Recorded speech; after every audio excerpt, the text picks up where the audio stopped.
Listen up, get ready, I'm not gonna take no more. There's a revolution, a revelation going on in my soul.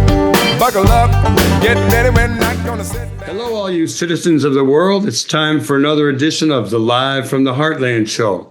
And today I'm joined by my compadre, my neighbor, my friend, Euan Hague, also a professor and associate dean at DePaul. And we've got a couple of really good guests. We're going to talk about a little bit about elections and the Cook County Board of Review position with Juanita Irazarry. And then an old friend, Nancy Kurshan, is coming on to talk about her new book called Levitating the Pentagon, A Life of Activism. There's a lot going on both in the city, in the neighborhood, in the country, and in the world. The war certainly is not going easy for Trump and his henchmen who are touting how successful they are. Well, if you read papers from anywhere else in the world, it's not so smooth.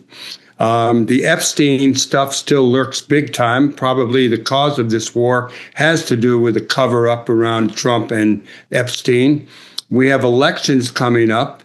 And ICE is still around. Euan, you got anything on ICE you want to share?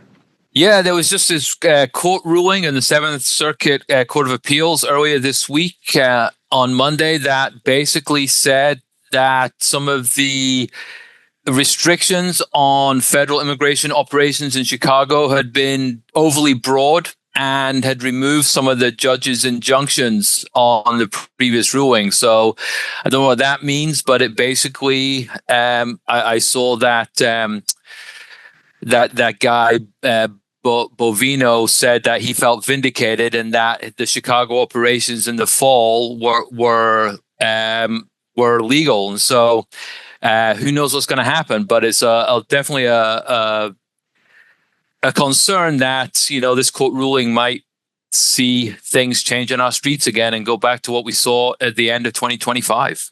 Yeah, I think we probably got to expect that ISIS, I know they're still here. They've toned it down a bit, but I'm sure they're going to get active again, particularly gets closer to the election, and who knows how it might be used by Trump to perhaps stall the elections or postpone or block elections. Not a very good situation. We will keep you posted, and you can always stay in touch with Protect Rogers Park. They have a lot of information, as does a whole lot of other people. I'm blocking the name of one of them. I want to do a little bit of a shout out to the late, great Country Joe McDonald of Country Joe and the Fish. He was a really instrumental figure in culture and in the anti-war movement back in the day. I first ran into him at a small STS meeting in Berkeley in 1964. And then I first saw him perform at the Finnish Music Hall, or the Finnish Hall in Berkeley. And then I was really glad to see him one time when Corky Siegel, our great musician pal, brought him to the Heartland Cafe. And rest in peace, Joe. You did a great job, and a lot of us are looking up to you and remembering you, and hopefully we'll carry on in a good way. I think we're going to take a short musical break. Our music today will be Country Joe McDonald as well as Phil Ochs, and we'll be right back with our first guest. Stay tuned here on the left end of your dial, or however you're getting live from the Heartland. Well, come on, all of you big, strong men. Uncle Sam needs your help again. Got himself in a terrible jam way down yonder in Vietnam. Put down your books, pick up a gun. We're gonna have a whole lot of fun. And it's 1, 2, 3. What are we fighting for? Don't ask me, I don't give a damn. The next stop is Vietnam. And it's 5, 6, 7. Open up the pearly gates. Well, there ain't no time to wonder why. Whoopee, we're all gonna die. Come on, generals, and let's move fast. Your big chances come at last. Now you can't go out and get those reds. Only good commie is one that's dead. You know that peace can only be won when we've blown them all, the kingdom come. And it's 1, 2, 3. What are we fighting for? Don't ask me, I don't. Welcome back to Live from the Heartland for the week of March 13th, another Friday the 13th show. And our next guest is someone who we had on years ago when she worked for the Friends of the Park, the one and only Juanita Irazarry. And she is running for a position that a lot of people don't pay attention to. They don't know a lot about it. It's called the Cook County Board of Review, and it is an important position. So we're going to get the scoop from Juanita. Hello to you, Juanita. Good morning. Tell us what the Cook County Board of Review does. Sure. Yeah, the Board of Review is an obscure role, position that folks don't think about every day. But as folks are so outraged about skyrocketing property taxes and late property tax bills, people are paying more attention. The Board of Review is a place you can go to appeal your property tax bill, right? There are a couple different levels of opportunity around that. Maybe folks are more familiar with appealing their tax bill at the Board of Appeals, which is at the assessor level. And you have to do that during the time that your township is open. So there's a certain window when you could go to appeal at the Board of Appeals.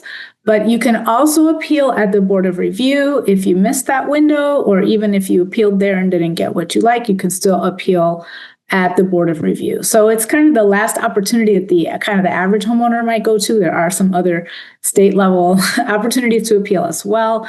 But it's a county-wide commission that offers the opportunity to potentially get a lower tax bill. Why do you think this is such an important office, and why should people really pay attention to it? What are the ramifications of what goes on? Yeah.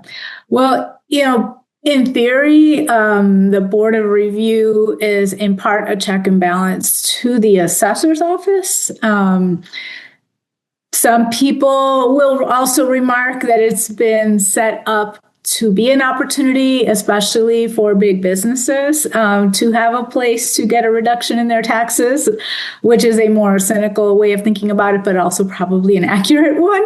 And these days, the Board of Review is so important because as we think about why our property tax bills are so high, there was a report in 2025 in May, came out of the Cook County Treasurer's Office that indicated that there were so many reductions in tax bills given to the super wealthy and big corporations that $2 billion worth of tax burden was shifted off the uber rich and onto the everyday homeowner, right? And the way taxes are done in Cook County, the county sets an amount of money it must bring in to meet its budget.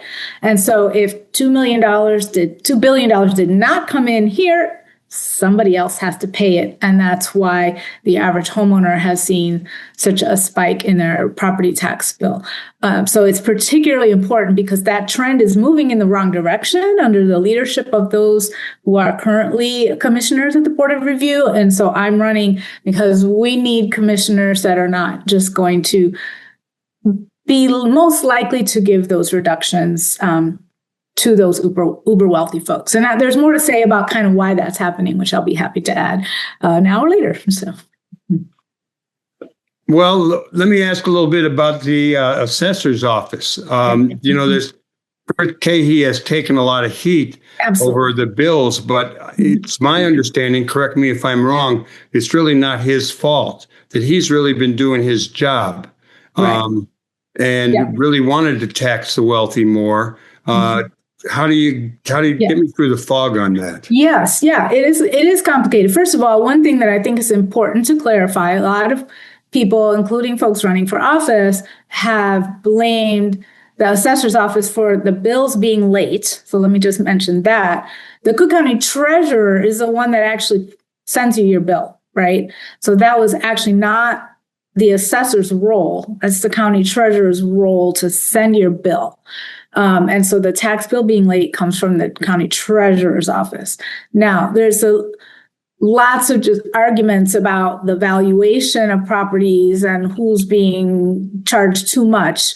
And one of the things that I find very interesting that helps to understand what has happened recently, as the assessor's office has worked to try to clean up a lot of things that were, to be honest, inherited from his predecessor. So, there have been some bumps in the road around some properties not being on the tax rolls that should be, or maybe not being valued appropriately. But overwhelmingly, there's been a move towards more uniformity and less favoritism over kind of how properties are valued, right? But what happened was even some properties that were assessed at a lower level by this current assessor still saw their property taxes go up. And that relates to the phenomenon that I just mentioned, which is that shift of that burden was moved off of the super wealthy onto the average homeowner. So even if your property value supposedly went down, your bill still went up because of that shift. That is not the assessor's fault, right? Now, there are other things that maybe need to be worked on around, how we do bring more properties that are misclassified, get them classified correctly, or properties that are not being productive, get them on the tax rolls and not have them sitting around and being vacant. And that's in part maybe tax policy and in part urban development work that needs to be done so that there's more properties sharing that tax burden. But overwhelmingly, those are not the biggest issue is not at the assessor's office in my understanding of how it's working. Mm-hmm. Let me ask, how does this affect people who don't own property? Is it does it go beyond just rents going up? Mm-hmm. Yeah, well, that's an important question, and it does mean rents are going up. So most often, if the taxes are going up, that higher cost is going to be passed through to the renter. So it's certainly not only the owners who are impacted in this situation. I think there are broader questions about how we deal with vacancies that impact the whole community, commercial strips, where it seems that folks leave things vacant because it's a better economic deal for them to leave them vacant rather than to develop them. And that, has a big societal impact that we all kind of bear the burden of. And that's where I'm also just interested in how we work to change that. While that may not be the day-to-day job of the Board of Review in terms of the mechanical things we would do day-to-day, I would be very excited about being part of working groups across different policymakers to work on those things. Yeah, I've always thought that you can get like a hardship for keeping a property vacant. That's right. And lower your taxes and wait for the market to pick up. And then I think the other thing sometimes as well is I've always found it strange that your property is valued, the land is valued, and then the building is valued. Mm-hmm. So sometimes there's an incentive to demolish a building. Mm-hmm. If you're not going to develop if you don't have a development plan for a number of years. And so we have this situation where it's a tax benefit to tear down an existing building, which environmentally and in terms of vacancy and sort of open land is just, damaging, I think, to the city. That's right. The county. Right. I think there are broader development values we need to look at, and where tax policy that is something the assessor or the Board of Review can actually control are part of the fix, and where we need to change other ordinances, laws at the county level and also state level changes. What will you bring to the office, and why do you want the job? What do you hope to accomplish too? No, thanks for asking that. It's funny, since you did mention my previous role at Friends of the Park, sometimes people go, what does that have to do with this? And I will say, first of all, one of the ways in which my Friends of the Parks works connects to this. I say to people all the time, whatever you think about lakefront preservation policy, the whole issue of the George Lucas Museum on the lakefront, to me, is wrapped up in whether billionaires should get what they want just because they want it.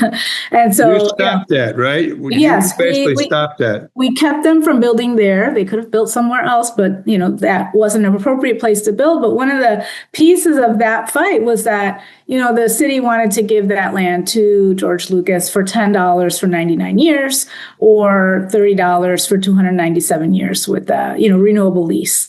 And, just the idea that billionaires should just get things for almost free and then not really invest in ways that they should to support, the common good is a big theme these days, right? And that ties for me to why I'm running for this office. But there's also a background that some people don't know about, is that I spent most of my career actually in housing policy and affordable housing. In fact, my time at Friends of the Parks was the aberration for some people. But very early on in my career, I was fortunate to be working as the associate director at Bickerdike Redevelopment Corporation, a nonprofit serving Humboldt Park, Westtown, Logan Square. And this was in the 90s, late 90s. So I'm dating myself a little bit, along with my gray hair.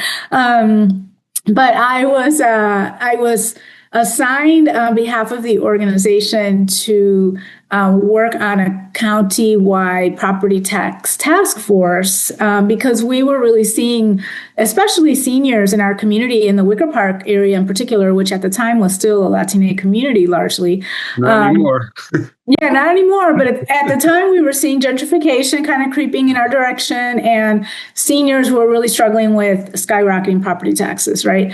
And so I got involved in conversations at that time with then Assessor Jim Houlihan around, what would pilot senior freeze programs and circuit breaker programs look like within that gentrifying context? How do we define that and measure it? And so that was one of my early introductions to some of these issues. Later, I worked at the Resurrection Project in Pilsen, and I was overseeing the construction of our single-family homes and two flats for homeownership through the New Homes for Chicago program, and also overseeing our homeownership education program so that folks could buy houses and then be successful as landlords and owners. And so we also had post-purchase education, including property tax appeals workshops. And so that was another opportunity where I was learning about these things. Funny thing is, I was like only a baby homeowner myself. I grew up in a renter family, so we had not actually had this learning in my household, but certainly had our own challenges with rising rents, right? But I was learning as a young adult who maybe just barely bought my own house about these issues at that time as well, right? So kind of goes back to that time, and then working over 20 years in housing within the nonprofit philanthropy and in Governor Quinn's office around housing issues, affordable housing and housing policy, that, I have interest in community stability, affordability, and, how do we have healthy, sustainable communities? Mm-hmm. I will add that during my time at Bickerdike, we were also dealing with a first ward alderman at the time who was exchanging zoning changes for campaign contributions. And we got very involved in organizing outside of the 501c3 work that we did as a nonprofit. A lot of us did volunteer work around that campaign because we had an alderman who was very much against affordable housing, very much promoting gentrification, and again, in this pay-to-play politics. And so all of that feeds into why I'm running today against an opponent who's a pay-to-play politics kind of person, where we see campaign contributions largely from property tax lawyers who then bring their clients before the Board of Review looking for that big discount that we're hearing about, which is so much a part of this story about why the rest of our property taxes are going up. So both of those things, both the interest in the housing and the interest in fighting that old machine pay-to-play politics way of doing things is why I'm doing this today. Yeah, I think I did some work in Pilsen years ago on property taxes, and things like a lack of awareness of exemptions that some owners, particularly first-time owners, experience. They might not even know to get the homeowner exemption, and then obviously senior freezes and so forth. Yeah. So I do think, and because you mentioned gentrification, one of the challenges of having taxes based on the current property value is if you're a senior in your own home who bought it 35 years ago in a gentrified neighborhood and it's doubled, tripled, quadrupled in value, that might be great if you cash out, but it's less good on your tax bill if you want to retire in place. That's exactly right. That's why I've been so passionate about this issue for so long. And now as I go around communities, I hear folks, even in places like Hoffman Estates. I was talking to a lady the other day, middle class family, but she's saying, hey, wait a minute, my property taxes have skyrocketed because of new development in the area, but I want to stay here. My grandkids are here. This is where I've established my sense of community, my support system, and I don't want to be forced to move. And just because I have equity in my home doesn't mean that I want to move on, right? And so it is also an issue that takes more than just working with the assessor's office on this, because it is state policy that requires assessments to be done the way they are done now, right? And it's a challenge because our incomes don't necessarily go up, and you don't even have to be a senior to not have an income that is growing, right? And so your property taxes go sky high, but your income is stable, or maybe it's not even as much as it used to be, right? So there's a lot of things to do that go beyond what the Board of Review can do by itself or the assessor's office, but I would be excited to be involved in all those policy conversations. Juanita, I know that they noted early on that you were not endorsed by the Democratic Party. Yeah. And I'm wondering how that endorsement session works. I think it's ward committeemen. Why would the Democratic Party not go with you with a progressive plan that certainly would win the hearts and minds of a lot more Chicagoans than some of the people who are on that board? Yeah. So talk a little bit about that endorsement process, and is there still a machine? What's its magnitude? And yes. What else? Yeah, so I will give them a break, sort of, but not fully. I actually did not try to get slated because I had not yet decided to run. I was taking care of my elderly mom, who has now passed away, and had not been willing yet to say that I would get in the race. And there was another woman who was maybe going to run, and so I was waiting to see what she would do. Also, most importantly, I was taking care of my mom, but she didn't show up for slating either. So only Mr. Cardenas showed up for slating. So there's that, right? But I do have questions about why the Democratic Party slates folks that people know are stuck in that one foot in the swamp place that we've had so much of in what people still refer to as Crook County. And I have had a lot of Democratic electeds, including committee people, go outside of the slating process and support me anyway, because they know it's time for change, right?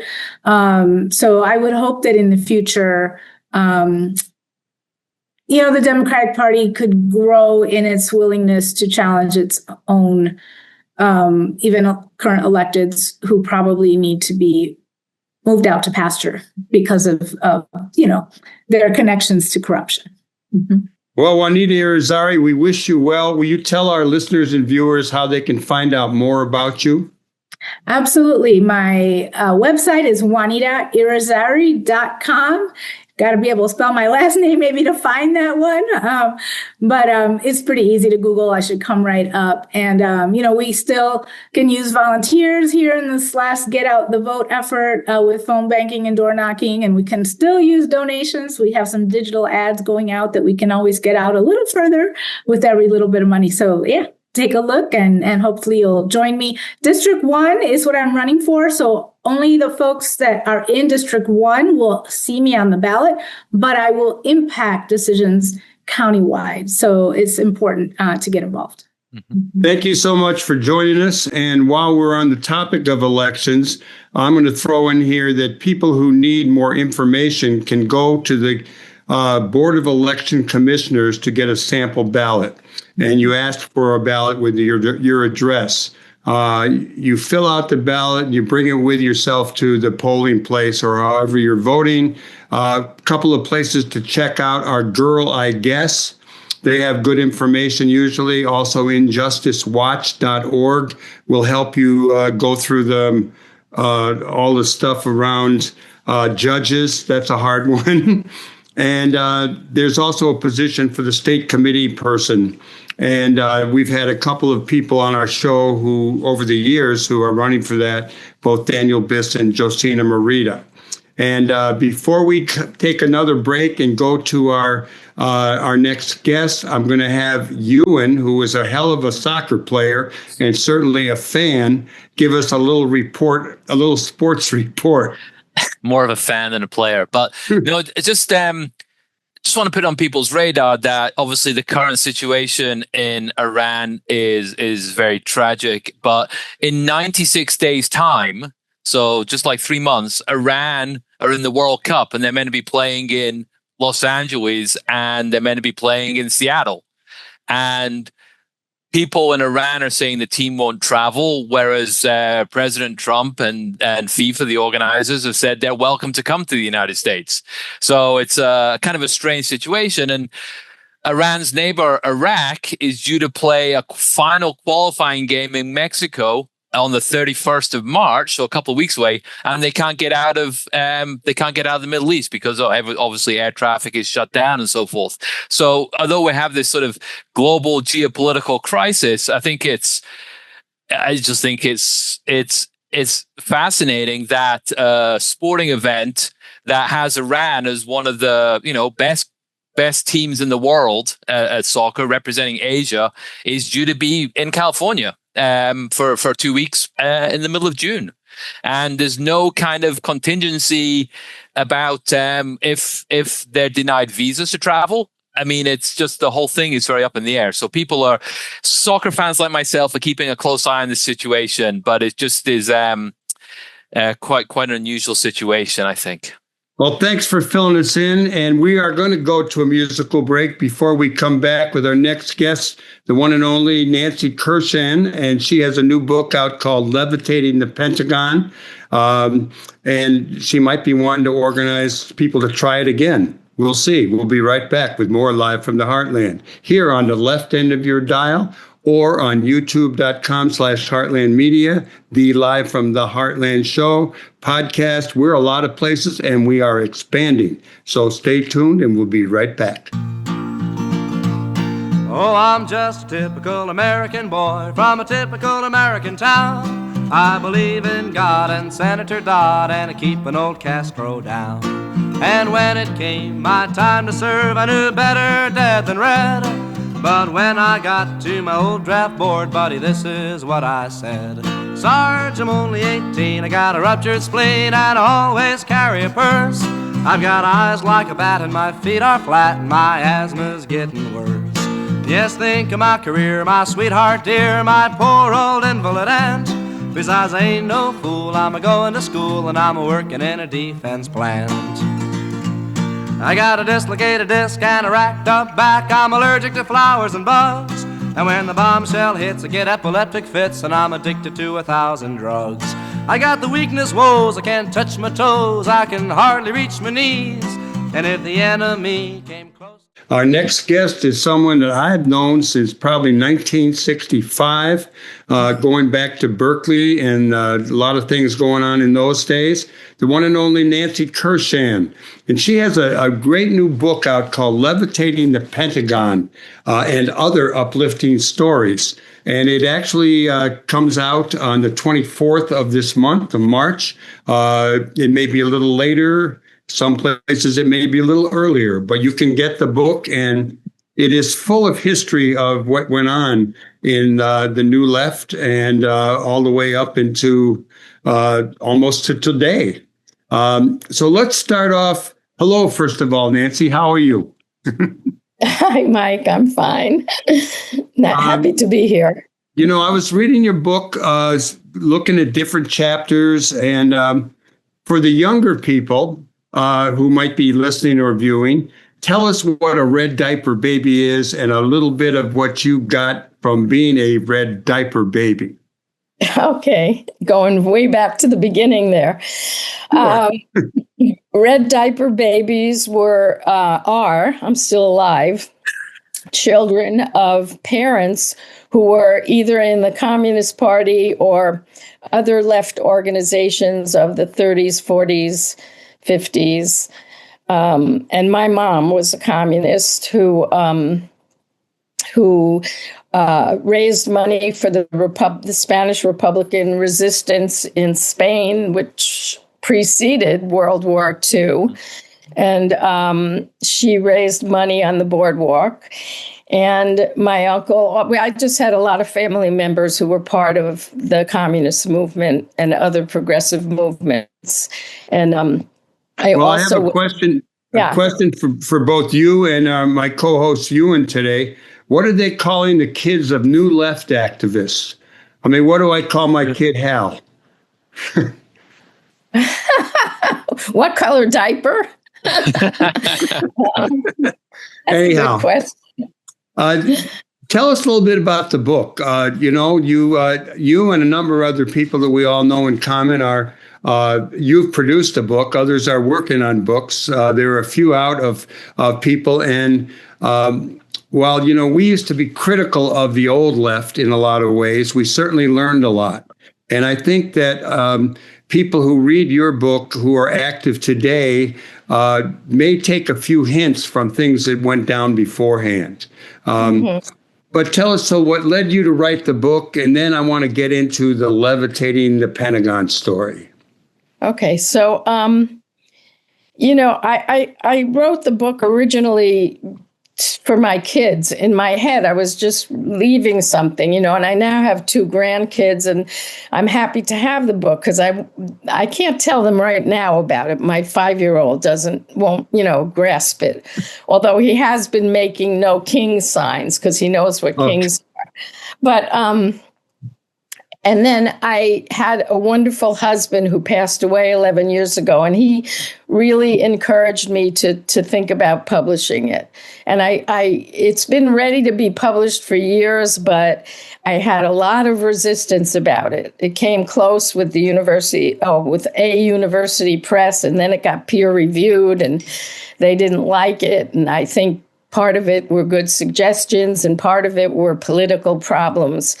But now it's been published, and so I think it's coming out at a great time. I'm really anxious and eager because I have a platform to talk about the importance of resistance today.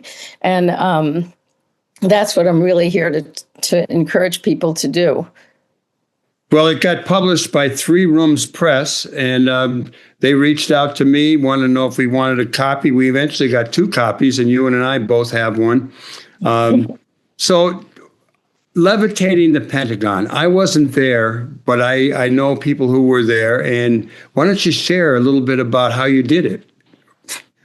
How you got it? How high did you get it, et cetera? Okay, yeah. We always say we got it a few feet off the ground, enough to let some of the evil spirits out, but not high enough. So we have a lot of work still to do. It came out of, a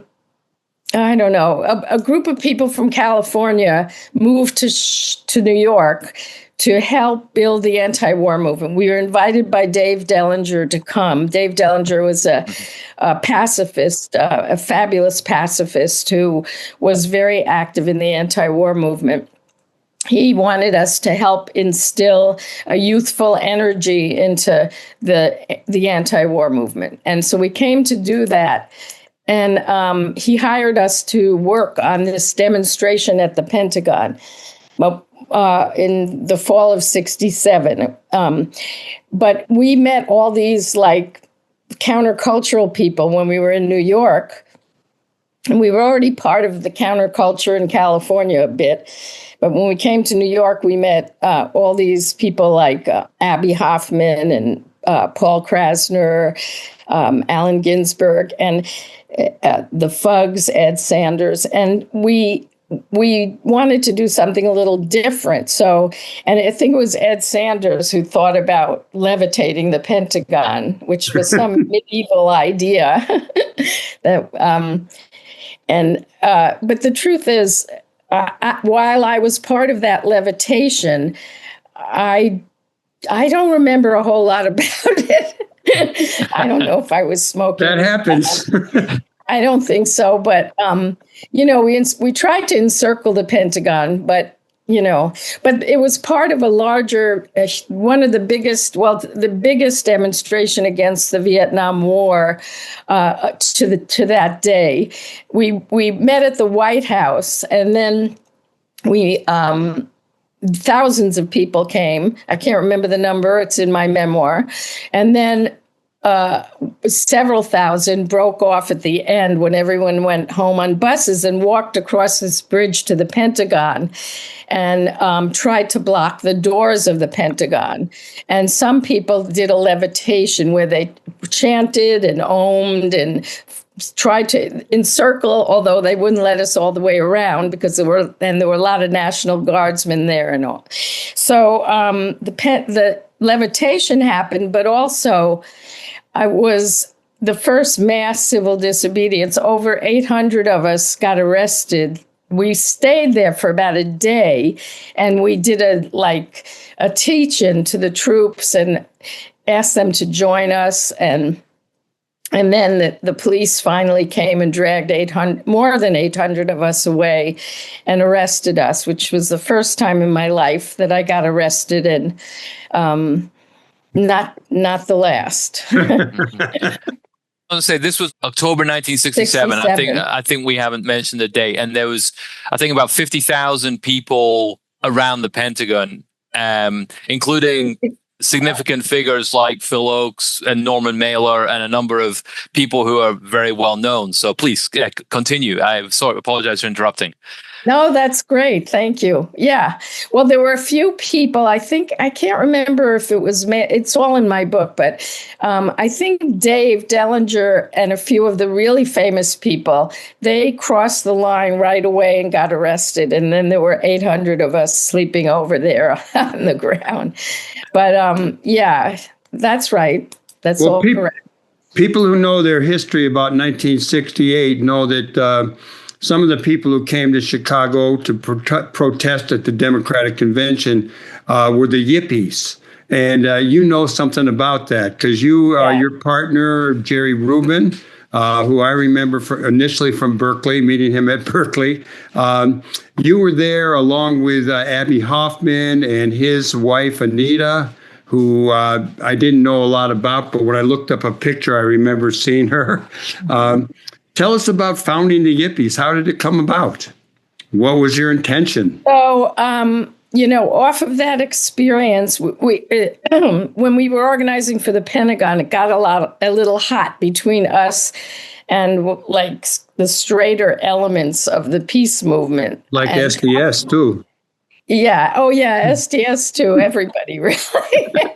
Because the Yippies seemed crazy to people. And we used 4-letter words and talked about LSD. It was controversial. So we decided that we wanted to be at the Democratic Convention in the summer of '68. And we were going to have a festival of life. And so we were talking about all that on New Year's Eve. We were stoned. We were in Abbie and Anita's apartment, which was very underfurnished with, pillows and stuff like it was me, Anita, Abbie, Jerry, and Paul Krasner from The Realist. And we were just brainstorming about what would happen. And we decided we wanted to have a festival of life as opposed to the Democratic Party's festival of death, because, the Vietnam War was the Democrats' party at that time. Yeah. I mean, it was their thing. So we and then we just were sitting around brainstorming and talking about having the youth National Party. And somehow, I don't remember who said what, although I made it up in my book. We just came upon the name Yippie to shorten the youth. And because we didn't want to be a card-carrying party. We wanted to be, if you wanted to be a Yippie, you could be a Yippie. That's how it was. And so a lot of people became Yippies around the country in one way or another. Pretty good. That night was the origin of the Yippies. But the yippies still reverberates today. It was interesting because my niece said she was listening to an interview on NPR last week, and a woman was saying that she had applied to be an ICE agent, and she got hired immediately without almost anything. And some guy called in and said, we should all, we should all go sign up for ICE and then not, and then clog up their system or just go through with it all and then not show up to be ICE agents. He said that would be a really yippie-like thing to do, and we need more of that. So I thought that that's an example of how it still rings for people.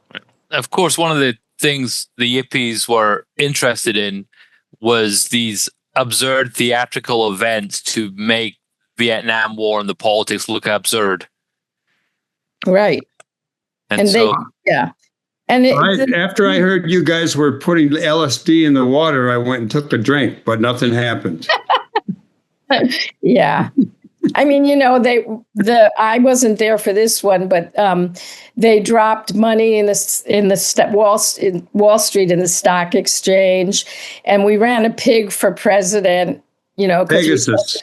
Pegasus, because why go for half a hog when you can have the whole hog? Yeah.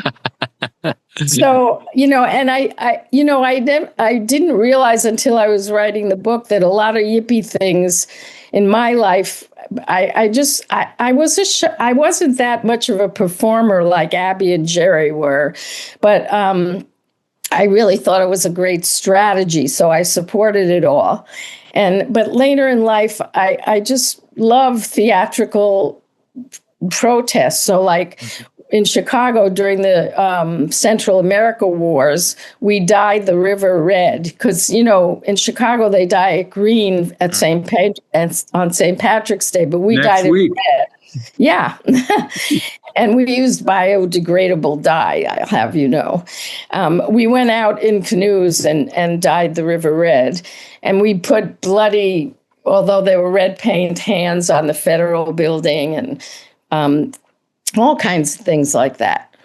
So, well, that's all good. In reading your book, a number of things, it reminded me of a lot of things. It brought back memories. There were organizations that I hadn't remembered for a while.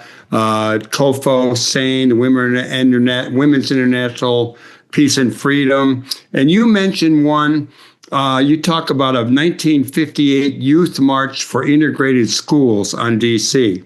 Mm-hmm. And I don't remember that. I didn't know. I don't think I was that political. I mean, I was in high school.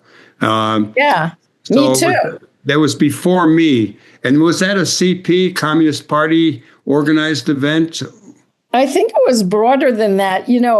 I don't really, I'm sure they were involved, but I think it was broader than that. I helped organize a bus to go there. The reason I don't remember it is I have a diary from then. Mm-hmm. And when I wrote this, I read my diary. I wouldn't have remembered that I was there probably. I have that happen to me too. A couple of other things that I remember, I remember the Economic Research and Action Projects, which we started one in Oakland in the summer of 65. You were in 65. You left Madison and went to Cleveland. It made me think a little bit about Madison and how many people came out of there and how, it really produced a lot of activists. And that magazine, I really loved Studies on the Left. Yep. And what I remember most from you, you were in Chicago for a good amount of time, and you were doing some prison work.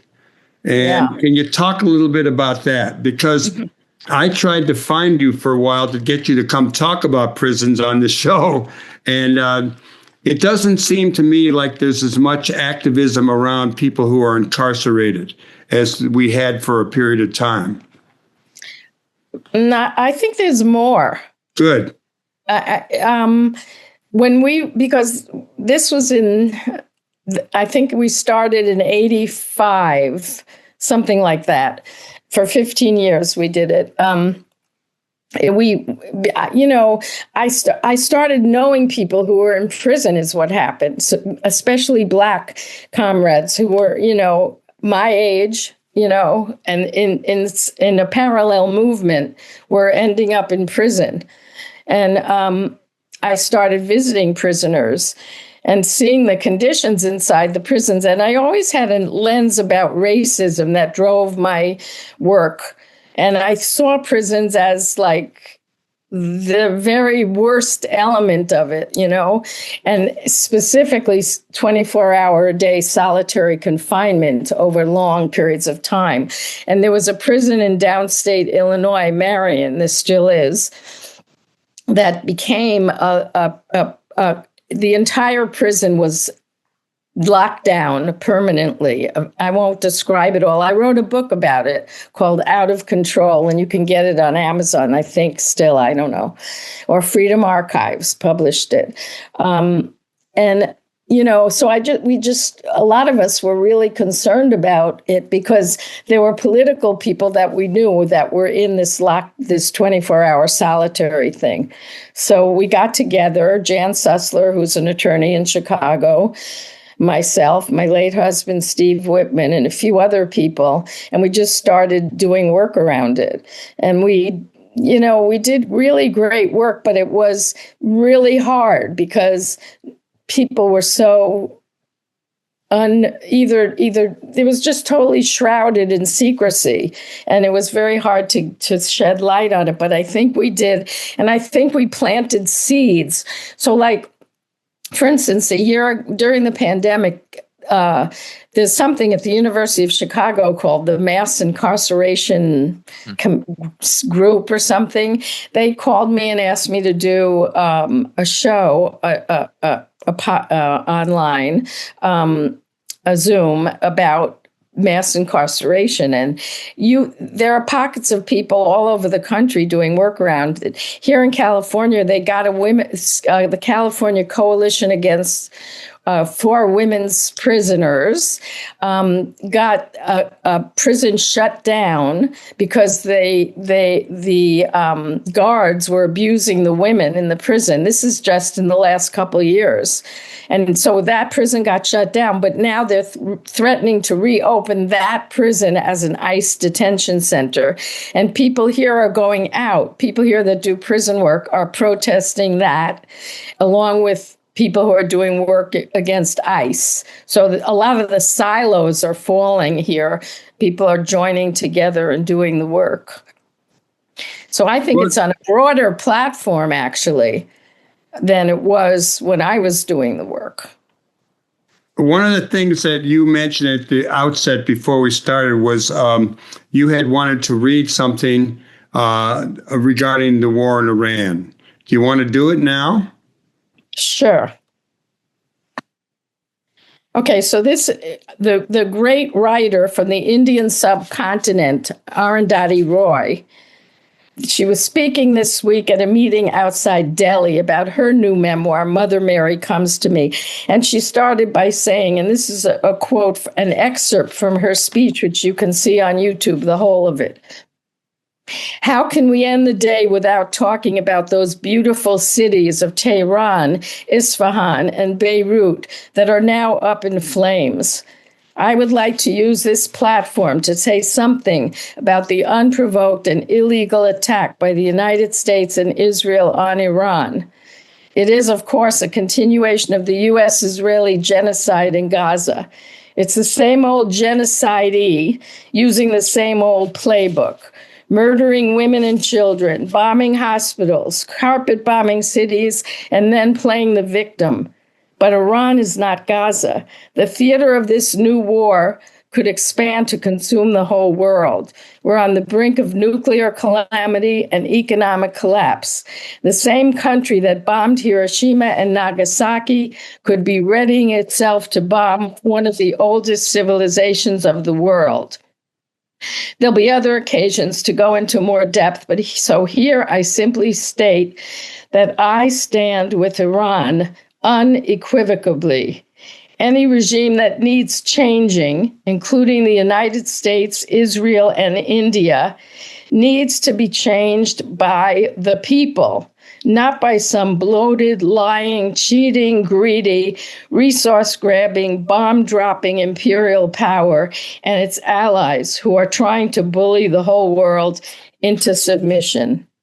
That's the only part I wanted to say. That's really good. It's very appropriate, and I'm going to look up that whole speech. Now, we only have a couple of minutes left, so I want to promote the book a little bit, The Levitating the Pentagon, which comes out on the 24th of March.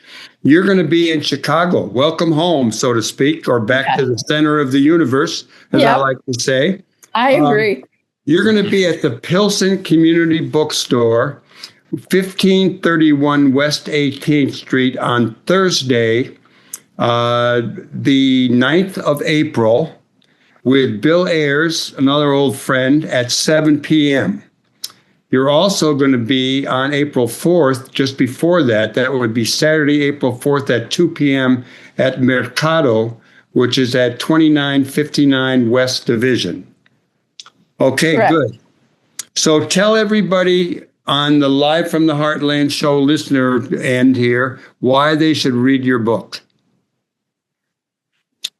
It's a good book for these times, but I want you to read my book. But more than that, these are precarious times. So enter into them enter into the resistance with open hearts, with open eyes, big hearts, and follow your own instincts. But do enter, because the time is now, the place is here, wherever you are, and get ready to be a long distance runner. That's nice. Euan, you got anything you want to add to that?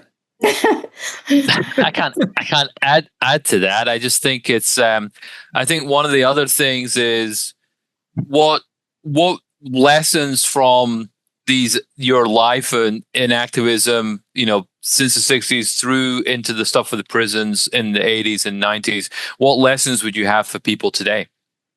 Let's see. That's a big one. I know. I always find out people are reinventing the wheel sometimes. I think young people are doing pretty good, actually. So just keep on. But I guess I would say, make sure to, build a big tent. Don't give in to the narcissism of small differences. Be generous. I remember my husband saying that in the 60s, he was for the war one day and the next day he was against it. So, don't shame people. Try to build a big tent. Let the silos fall, because at this moment we have to see the interrelationships of things. We have to be against ICE, but we can't forget about Gaza and Iran now. See the connections between the military and climate change, because they're right out there. It's the biggest purveyor of fossil fuel emissions. And what else? What I said, it's precarious times. Eyes open, heart big. Enter, find your voice. It doesn't have to be my voice. It has to be your voice. And there's all different ways to go about it. I like talking to people. So, my friend, four of us in my neighborhood knocked on 250 doors, back to the old SDS model. And, We've been making whistle packets in case ICE comes, and 35 people showed up. 40 people showed up for hot chocolate. 35 people showed up for whistle packets. Find out what you think of, what you think needs to be done, what your skills are, what you want to do. See where the overlap lies and try it. Nancy Kurshan, thanks so much for coming on Live from the Heartland. We want to thank everybody out there in our listener and viewing land for tuning in today, and we'll be back next week. Do good in the world. The world needs all the good we do together. All power to the people. Over and out. She can.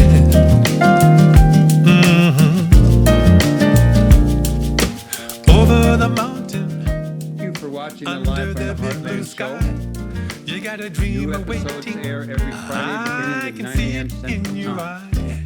It may Episodes not air come each following Thursday on easy, Can but TV, you know 9 you've got p.m. a friend. Sweet Home Chicago. I'll on be Channel by your 21, side the or entire streaming ride. everywhere Just else let me at hear you say cantv.org. amen. How you doing? Audio episodes go live on WLUW How you Saturday doing 9 the a.m. best you on can? the left end of your dial at 88.7 FM or streaming Tell me, everywhere are you worldwide doing? at WLUW.org. Doing? How you doing the best you They're can? available on Apple and Spotify podcasts by looking up Live from the Heartland on either platform, and are also broadcast on Lumpen Radio Friday at 9 a.m. on 105.5 FM and streaming at Too lumpenradio.com. done. Est-ce que I'm tu Michael donnes James, and I'm glad to have le been your meilleur host. de toi-même? Until next time, Si tu remember, do good in the world because the world needs all the good that you do, that I do, that we do together. All Le power meilleur to the de people. toi-même. Over and out. Quand tu l'aimes, are you doing the best you can? Tell me, are you doing? Are you doing the best you can?